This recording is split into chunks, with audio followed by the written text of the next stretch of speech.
Hi, my name is Brad Rosley. Thanks for tuning in again today. Our topic is going to be health savings accounts and how you might want to use them to fund your potential long-term care expenses.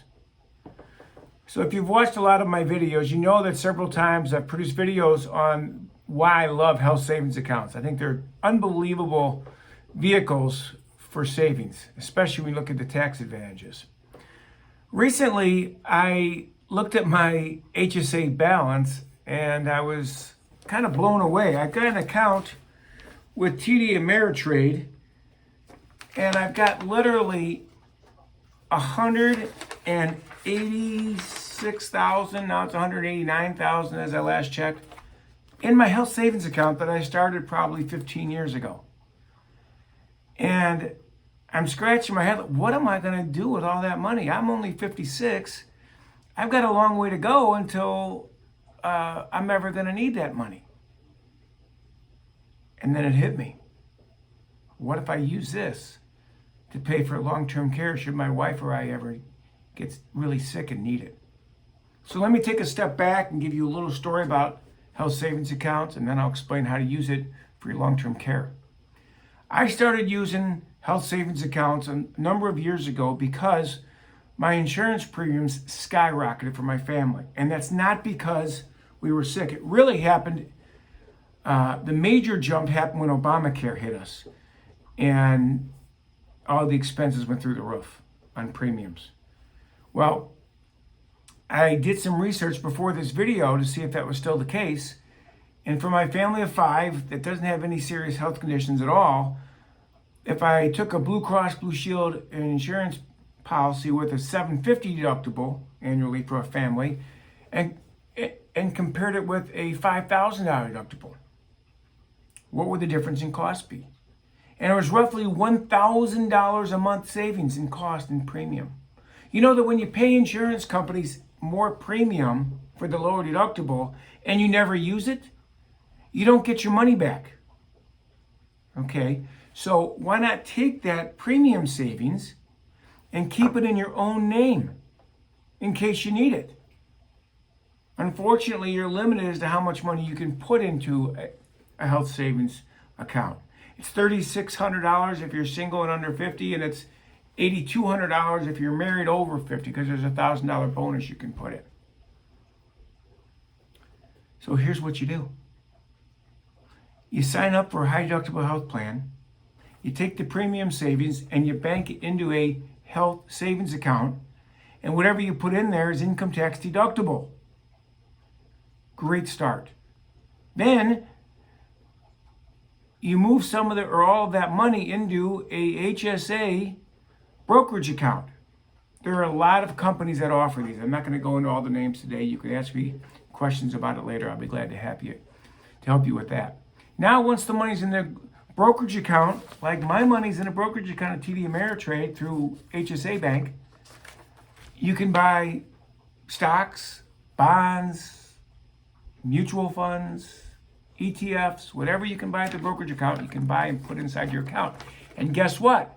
While it's in there growing, you're not paying any income tax.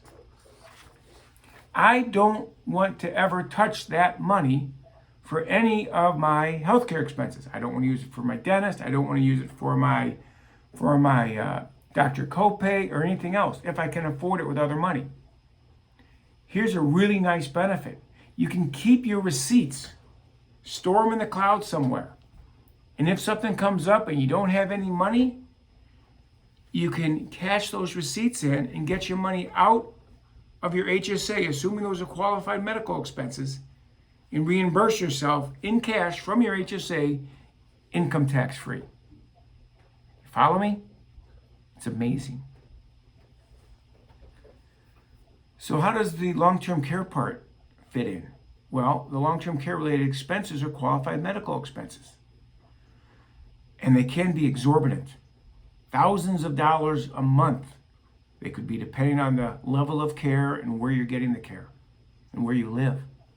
So I did some math. What if a 40-year-old single person put in $3,600 a year, $300 a month, into their HSA? from 40 to age 67, and they earned, let's just say 7% a year on that money.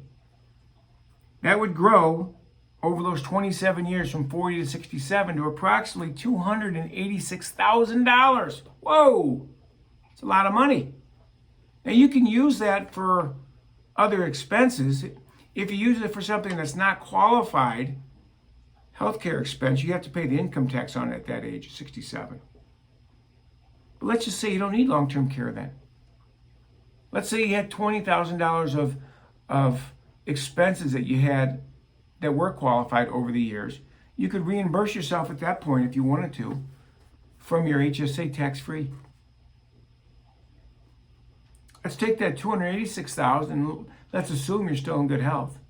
15 years later, you never touched the money. It grew at 7% a year. This is hard to fathom. But the way the math comes out, at 7%, that would grow to over $750,000. Well, I don't know what long-term care is going to cost. That would literally be 30 years from now plus, but it's going to be a lot. I think it's safe to assume, but $750,000 would probably cover you for most anything that could come up. And the peace of mind that goes with that is fantastic. It's one of the number one things in retirement planning as you get older that you're worried about. What if I got sick? Because about the time you're thinking about retirement, probably in your 50s, your parents or your friends' parents have had serious health problems and you've heard the horror stories for what it costs to take care of them. And it's a lot. So down the road, when it could be you or your spouse, it's going to be significantly more. I love the fact that I'm prepaying for this stuff, and it's use it or pass it to my heirs. If it's not my wife, it'll be my kids. And yes, my kids do have to pay tax on it, whatever they inherit down the road, but it's still going to be a substantial sum of money. So I love this program. It covers you in case of emergency for healthcare now if you didn't have the money.